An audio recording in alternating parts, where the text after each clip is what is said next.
Russia வந்து இந்தியாவோட ஏர்ஃபோர்ஸுக்கு அவங்களோட ஏரியல் ரீஃபியூலிங் டேங்கர் ஆஃபர் பண்ணியிருக்காங்கங்க.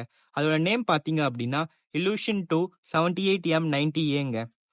இது ஏன் ரீஃபியூலிங் டேங்கரை இந்தியாவுக்கு ஆஃபர் பண்ணணும்னா இந்தியாவோட லாங் ரேஞ்ச் டிஸ்டன்ஸ் அட்டாக்கிங் பவரை இன்க்ரீஸ் பண்றதுக்கு தாங்க ரஷ்யா இந்தியாவுக்கு ஆஃபர் பண்ணியிருக்காங்க. நீங்க நினைக்கலாம் ஏரியல் ரீஃபியூலிங் டேங்கர் இந்தியாவுக்கு எதுக்கு அப்படின்னு.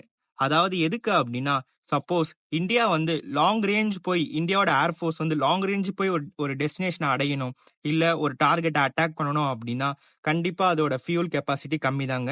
அதனால கண்டிப்பா போகாது.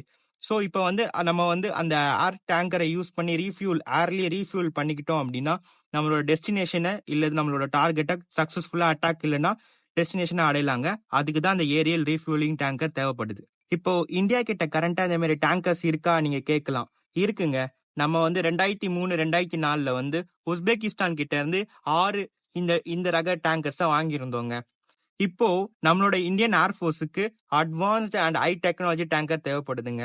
ஏன்னா இப்போ இருக்க ஜெனரேஷன் ஃபைட்டர் ஜெட்ஸ்க்கு அட்வான்ஸ்டு டேங்கர்ஸ் தாங்க தேவைப்படுது ரீஃபியூல் பண்றதுக்கு.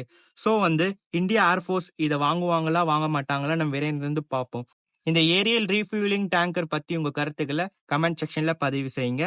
நன்றி, வணக்கம்.